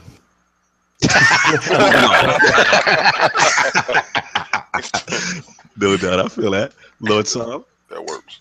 Yeah, I think it's really important that they continue to blur that line between what the X is and what a PC is. And the fact that they're doing it on a system level is great because you're going to continue to have these people who there's been a lot of talk about creating a PC that can as powerful as Xbox One X for that same price range. And there's been a few people online, like Game Informer, Dan Tack and whatnot, somebody sort of challenged them to try to build that. And they haven't been able to because it can't. So it's to me, you really, when you have that console crowd and you don't want them to leave in favor of a PC, or you create an environment where they're going to, where the Xbox continues to be more and more like a PC. So the fact that they're doing this, on a system level across the board, hopefully, creating like, specific servers and not for keyboard and mouse in these competitive games, that sort of stuff. I mean, it just adds value to the system. The fact also that recently there was kind of an uproar when the Age of Empires got announced as an exclusive for PC and not coming to Xbox, and people arguing like, wait a minute, like, our stuff is cross-platform, but it doesn't work the other way around. Right. So this would help a lot in alleviating that. And hopefully bringing those games over to the Xbox as well. So yeah, I mean, it's the fact that it's being done on a system level and it's going to be controlled at that level. That's what's coolest about it, because that way that you're not going to have these wild, some people have it, some people don't. People playing, like you said, PUBG. Some people using it and some people not using it. Like that sort of stuff has to be controlled. So I'm glad they're taking a proactive approach to it. Yeah, I mean, pretty much, Noza nailed it. I mean, my feeling's the same. It's a good thing. I love that it's coming. Like Lord Soft said, always felt the relationship was a little one-sided as far as the Xbox Play Anywhere kind of stuff. And I think this kind of stuff kind of bridges the gap, especially with the Age of Empires announcement, things like that. Yeah. The only cons, I want to say, is just not really a con. It's just that, because the positive also about it is that, if there's a game like that, then that online player base can get expanded when you're doing crossplay, right? So you can include the PC crowd, and I like that. The only thing they have to be careful is with a game like PUBG or maybe a lot of these first-person shooter games, maybe give the guys who using controllers on console the option whether or not they want to jump in with the keyboard or mouse crowd as far as the lobby system, just from a competitive advantage. I just want to make sure they have options. You know what I'm saying? Because obviously we know keyboard and mouse, in the right hands, it's very dangerous competitively. So that was just my main concern. But overall, it's a good thing. I think it's really, really positive. It's a great topic by Lord King. And I'm glad to see, shout out to Mikey Barr, he listens to the show, that these guys really are getting in front of this. And it's something that's long overdue. And it also, like I said, softens that blow with Age of Empires, because I remember a lot of people saying, like, hey, everybody thinks it's just Age of Empires. I think it facilitates the coming of World of Warcraft. It could be. Yeah, could be. shout out to Lord Jez Gordon from Windows. He's also thinking that, a lot of this relationship is making Microsoft become a little bit more friendly with Valve, a little bit more friendly with Steam, and making them all play nice together, so opening like the doors of cross network play. He's got a great article right now on Windows Central. Shout out to Jez Gordon, shout out to Rand and the Xbox 2 and those guys talking about it recently. And I think it's Microsoft willing to play ball, and hey, I'm remember this guy had on a Steam shirt. I'm all about it, man. If Phil's long-term vision is that, I have no problem with the cross-play, and again, ultimately, I'm all about, games that have life in bigger lobbies and more people to play with. That's ultimately what I'm about. So that's what I got on it. On the sake of time, I know we got a couple TikToks. We're gonna keep moving. Football's approaching, but I want to get this to Lord. Shout out to them Patriots. You savage. Shout out. So we're gonna move on to Lord Psalm and talk about the state of the Switch. What's going on? Yeah, so the state of the Switch, less than a year from release, but going into its first fall, going up against the PS4 and the Xbox One and the PS4 Pro and Xbox One X. So it's just, they're kind of in an interesting position. Like, we already know how Sony and Microsoft are sort of attacking the fall. Sony's going to be leaning on their third-party deals in terms of software, with Destiny, Call of Duty, and Battlefront, and obviously their hardware bundles in association with that. They're not going to have too much in the way of first-party support. You're going to have the Horizon DLC and Gran Turismo. And then Microsoft sort of the same route. Microsoft is going to be leaning on its S hardware bundles, on third-party deals that it has with, like, Shadow of War and Assassin's Creed. And they're going to have a little bit of first-party support with, like, Forza and Cuphead and, of course, PUBG. But a lot of the focus in terms of, like, third party is going to be, the best, you're going to be able to play the best versions of your games if you pick up an Xbox One X in terms of third party. But Nintendo's is kind of in an interesting position, because they have momentum going into the fall, with the success of Mario Rabbids, the excitement over Odyssey and Xenoblade Chronicles, even Pokken Tournament, stuff, and coming out later this month.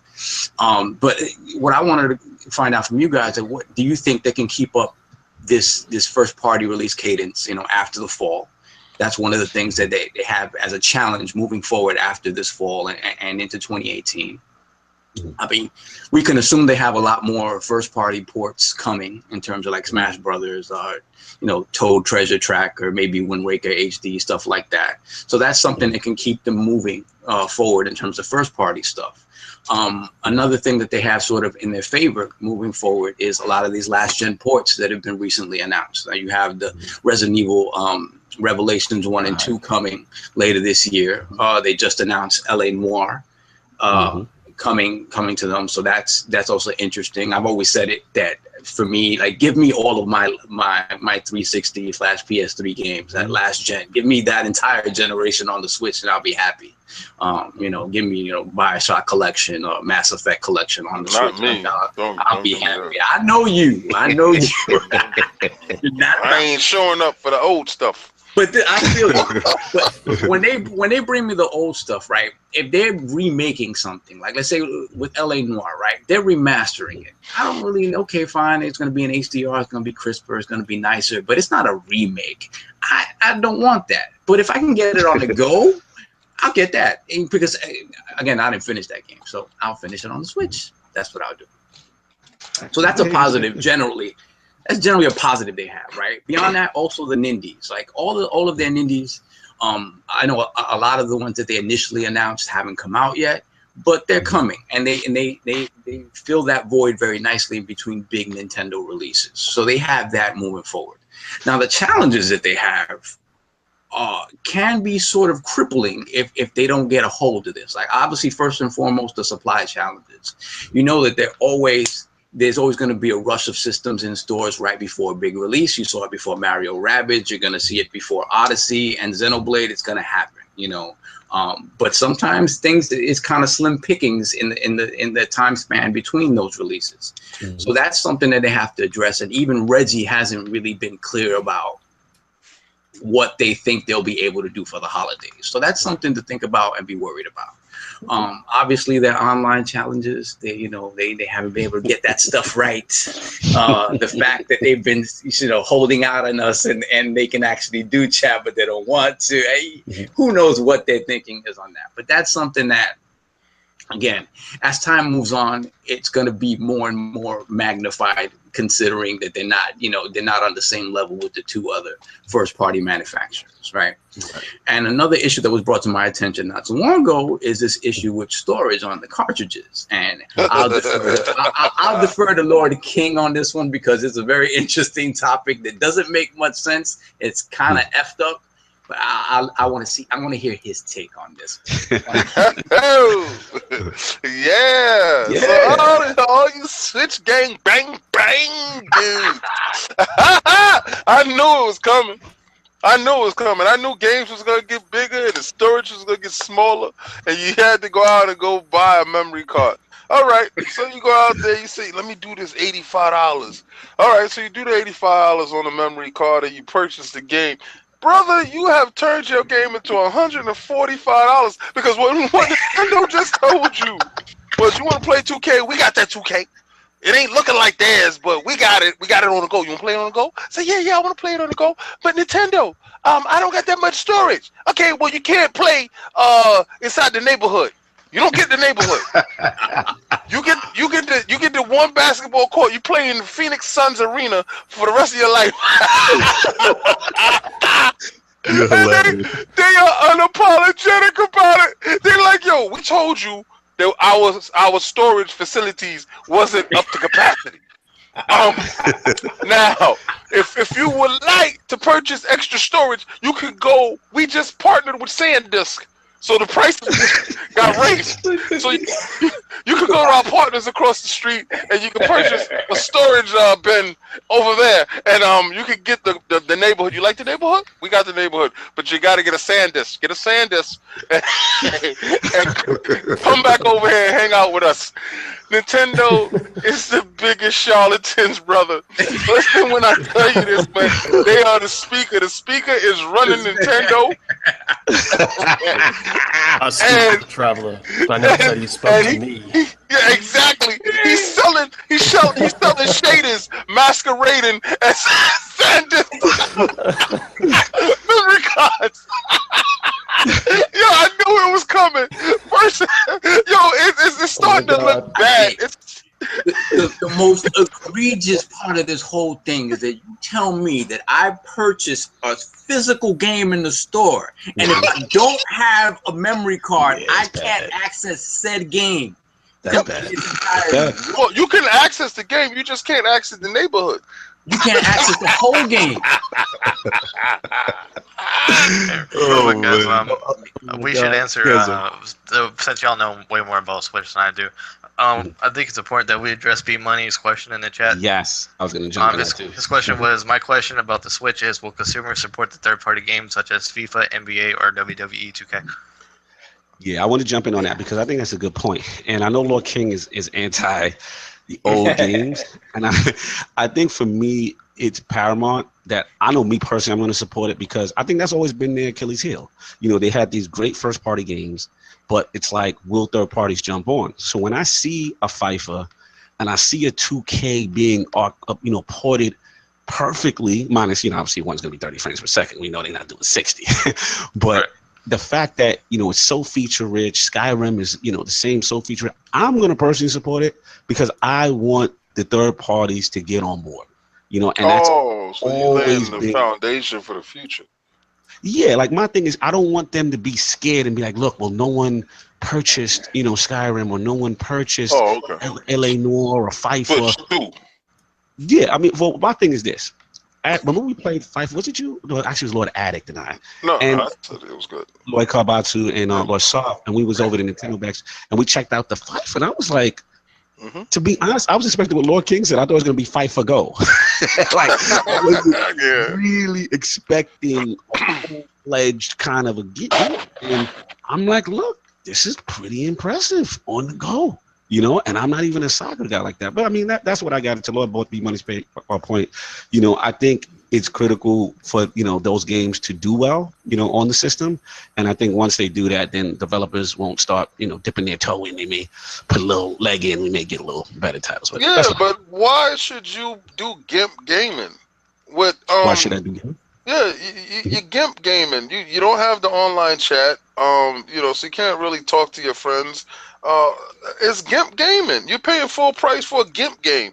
Now I can say, but 2K. Wait, hold on, King. 2K is the full version. Yeah, and but WWE it's the full version on my Xbox.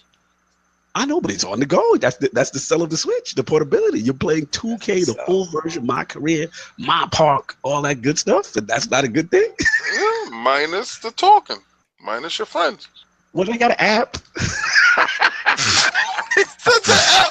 They got an app for that. Where that app like, go? Unfortunately, that's the one place they need some help. Is I don't know how they're still so behind on the online and chat. It's just like they're too afraid. I think it's an issue because they kind of market to a younger generation of gamers, Right. and to say, oh hey, we're going to throw online chat in where now suddenly we don't have the safety net of the ESRB and their rating system.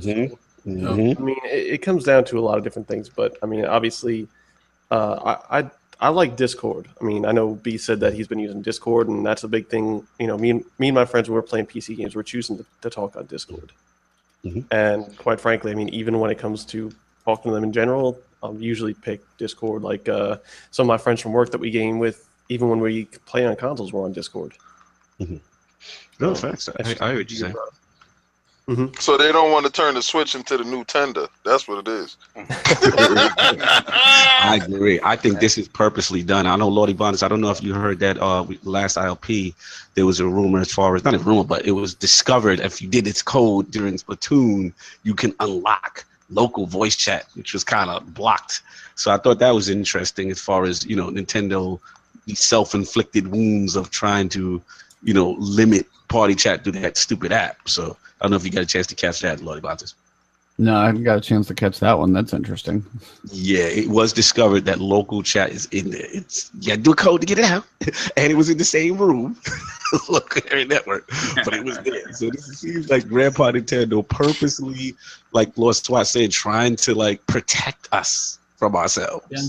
And it's that. I mean, I can kind of see that for a little bit, just because I mean they are Nintendo. They've always had the family-friendly demographic at heart. And if somebody's like, "Hey, I'm going to buy this Zelda and Mario for my kid," and let them go out, and then they can all of a sudden pop in and be like, "What are they saying on there?" I mean, it's Nintendo for doing this thing, so I can understand why they do it. But there's got to be a way for either parental controls or something like that to be able to limit what you do and just be like, okay, set this up, put a password, there's no online chat, no nothing. But if you want to have online chat, we have a normal feature set like every other damn person out there. It's just like, why is that so hard? Like Mario Kart, if I want to play with my friend, and just like matchmaking.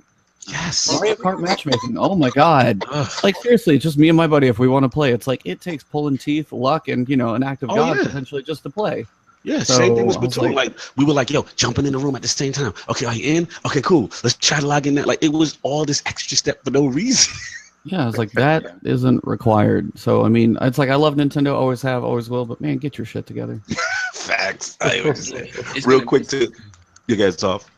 It's going to be interesting to see how they handle this this cross-platform thing with Minecraft and Xbox, and using Xbox Live servers, and letting people, because if that works out and Nintendo doesn't, sort of get in the way, and they sort of let those two ecosystems work together, then the line of communication is open to kind of expand that and use it in other ways, like we were just talking about. Who knows? Like if at some point they allow. Question on the Minecraft thing. Is that on the Java version, like the actual, like the main game for the PC, or is that only on like the Windows 10 version? That's the app. Honestly, I'm thinking it's just Xbox. I don't know. Because I think it's an Xbox thing. Yeah, I think it's between. Wait, what do you mean by it's an Xbox thing? Like, is it only for the Xbox cross-platform? What's Xbox Live? Right. So I'm thinking it would be the Windows, the Windows Store version of Minecraft and Xbox. Yeah. Okay. I'm not sure about the Java version, but that said, just opening up that line of communication, if they can get that to work without, like I said, getting in each other's way, maybe you can apply that to maybe fixing some of their online infrastructure. And like to Lord King's point, one thing that I think would help a lot, and again, I know Phil is open to these sort of conversations because he's very open to having cross-platform stuff with his competitors. I know Sony doesn't want to do it, but imagine if they come up with some sort of cross-save thing where your Xbox save can be used on the Switch version of a game. I mean, they're the only portable game in town. It's not like you'd be cannibalizing your own sales because it'd be two different versions of the game. But but a positive to it is that you can play both of them and your save will cross over between both just using Xbox Live.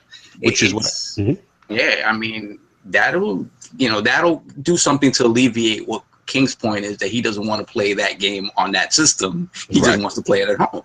Exactly. No, and which just kind of spills in also to the next point, which is the topic as far as the rumor that just came out as far as the leaked achievements. So it looks like there was a developer, gotta bring the guys up, that they're making a game for the Switch. I believe the devs behind this game like Spear.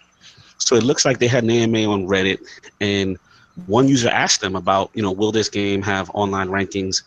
And instead of the normal, like, no, it's not, they officially came out and kind of spilled the beans. And they were like, Nintendo doesn't have an official support for achievements and leaderboards yet, like Sony and Microsoft. But he said, we know that they are working on it. So this is something that's in development, and hopefully for when the online system goes live. And I thought that was an interesting comment, the fact that he kind of revealed something that he shouldn't. I guess the 10 of us may not have been ready to talk about it, but they are saying definitively that online achievements and leaderboards are there. So I want to know what the Lords felt about that. Welcome to the party. Welcome to 2017. When did that happen? Welcome to 2005. That's it. Oh my God. Yeah, I feel you. I mean, shout out to Lord Kissmove, Lord Attic. These are main deterrents for Xbox fans, who want to get a Switch. And a lot of people are achievement, fans. And that's a huge thing. Look at the leaderboard to see where your friends are. And also, if you're just playing a game and just to get, some type of recognition for said thing. And there's even been some games, I believe it's the Sky or one of them games that the dev still kept achievements in his own game that he had from PlayStation. He still kept that format. So I thought it was interesting. Lord Ebontis, what do you feel about this? I mean, it's nice to see. I mean, some people really love them, as you said. They actually live for just those achievements. They're not always totally. I mean, some are kind of useless. Some are like 500,000, Korok seeds or something like that. It's like if you find all 900, it might be cool just to say you did it. That better be a platinum. That better be the platinum right there. Seriously, you gotta figure out doing that one. But it's just nice to if you found all the Korok seeds, I swear to God, Nintendo should find your address and mail you mail you something. They gotta send you at least a certificate. Hey, we understand. We ain't giving you much for this, but here at least. You have officially crushed our game. You've 100% Zelda, which we didn't think was possible. So way to go. Honestly, though, what I'd be curious to see is if they do achievements, do it Nintendo style. Take something like you did with Splatoon, with certain things that you've taken and put the spin on it, but have some fun where it's hey, Nintendo did this, Nintendo surprised us once again and did it right. So do something like that. Take their spin on it, have a little fun. I don't know. I'd like to see what they could do. Glad to see it's there. No doubt. Lord King, how do we feel about this? Here we go. It's just that everybody is clapping for the retarded kid. I already said welcome to the party. He climbed the gate, the mentally challenged kid. Get out of here. I'm tired of this, man. These games should be $39.99. If they give you half a game, you get half the money. It's just strictly like how it's supposed to be. I mean, if you want to play it on the go and that's your hook, don't charge me $30 just to go outside. I'm tired of that, man. This is man. You guys are charlatans, man. You telling me I must come out my pocket $80 to enjoy something I purchased in the store. A physical copy. I didn't even download this. I physically went to the store and I thought I was safe because I thought it was memory on the card, but it's not. you're set up, bruh. This is. Let me tell you, man. Stop falling for these dudes talking about. Oh, you got a playlist now. You got a playlist now. You feel real good because you got achievements. Come on, man. Cause the little retarded kid said, "Hey, I can achieve too." No. Stop falling for this, man. Stop falling. Just buy the exclusive joints. Vote with your dollar. I guarantee you they fix it. Cause right now they winning, so they looking at everybody like we don't need to fix it. And to Lord King's point, I got to give him this is also, which is the also big deterrent right now with the third parties, and I want to bring it up real quick, is the whole fact that the cartridges are more expensive. Yep. And because they got the dilemma where, so then I was like, okay, well, maybe they should just go download only, but only because they got the dilemma because of the storage space, like a game like a 2K, which is over 25 gigs or whatever this stuff is, then like you really boxed your user base in, like because they're mandatory now to buy this. And I just think it's a little bit of a mess. To play your Switch, you're going to need a RAID enclosure on your belt. Yo, I'm never gonna forget this. Lord Cognito said in the beginning, he foretold this. Yo, you see the memory? I said, So he said, yo, they got you make sure that you get the memory cards. And I said, well, which kind I need? And he said, well, they got these. I said, oh, okay. He said it goes up to 2 terabytes. I was like, what? I said, yo, how much that cost? Because I'm the premium gamer. $300. Man, listen, man, it was another Switch in the box, baby. I said, yo, and they don't even make them yet. They're not even there yet. Yeah. Oh my God. I said, come on, man. I saw it from the gate. I saw the BS. But Zero, I know you must be laughing. You're the only person, and I believe here, that's not Switch gang. So I know this might be quite humorous to you. These things that continue to deter you from Grandpa Nintendo. I mean, I'm really not interested. Just be honest. It's like every time Lord they do Zero's got something. zero investment. Yeah, right. It's like every time they do something where I'm like, you know what? I might think about it. They do something like this, and I'm like, you know what? Fuck it. The mentally challenged kid again. I have no reason to get it right now. I just don't. And this memory card, I have no words. This is the stupidest thing. Again, no, here. Last week, I thought the chat thing was stupid. This is stupid. This is all stupid. They're stupid. Oh, my Lord. For some reason, I like it when Grandpa does foolishness, and I have you on the show for some reason. Because they're dumb. Hey, King, they got stupid. They got these new drives coming out. They're stick drives. They're like a big, kind of weird metal stick that plugs into like a PCI. God, yeah, those are like 20 terabytes. Those are going up to 20 terabytes. You could walk around with that, like about a 10-inch stick coming off the side of the Switch. To do it for 20 terabytes. I'm done with you. I'm done with you. I forgot who said it last week. Somebody said outside that. poking people with your Somebody said that the whole chat thing for Nintendo was them shooting themselves in the foot, right? They just bandaged that shit up and shot themselves in the other goddamn foot. I'm so sick of this shit. It's so dumb. Hopefully, Grandpa will get it together. But on that note, we got to wrap up. Football is approaching. We at the 3-minute mark. Got fantasy leagues to do. But I want to give a shout out to Lord Ebontis, man, for coming through, talking that Destiny talk like old times. It felt good. Lord Ebontis, where can the people find you? It is Ebontis everywhere. So EBONTIS, twitch.tv, streaming a lot, especially for Destiny 2. On YouTube, trying to enjoy the game right now, but I'll be putting videos out till I'm blue in the face, and of course on Twitter as well.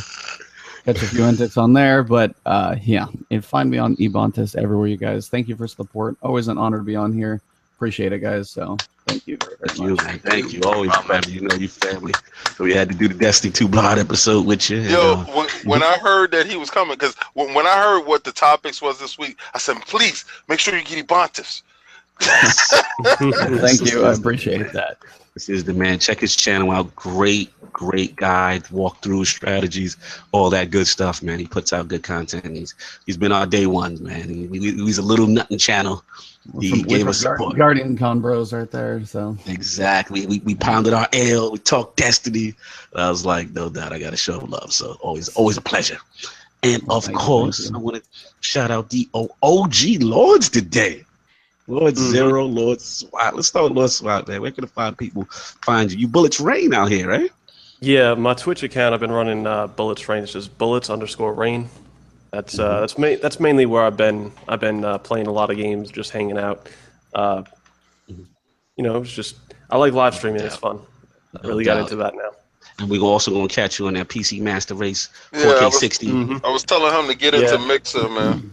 Yeah, facts. Yeah, I was considering it, but their partner program is a little intense. I don't know if it might be something that I do a little on the side here and there, but obviously Twitch is a little bit more lax when it comes to if they're gonna be partnering with people. I got a few friends that are partnered right now, so I was just considering trying to play a little bit and see where I can go with it, because obviously Twitch is something that could happen versus Mixer, which is a little rougher. You got to be professional, like 750 people professional at a time, on your account.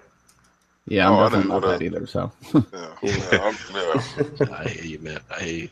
And of course, there's also a pleasure to have our man Lord Zero back to back 2 OG weeks. It was good. You know what I'm saying? Lord Zero helping out that Channel 5 clan with those nightfalls and those rewards. I cashed in at Hawthorne because of you. Thank you, sir. Yeah, you're welcome for your exotic there, bud.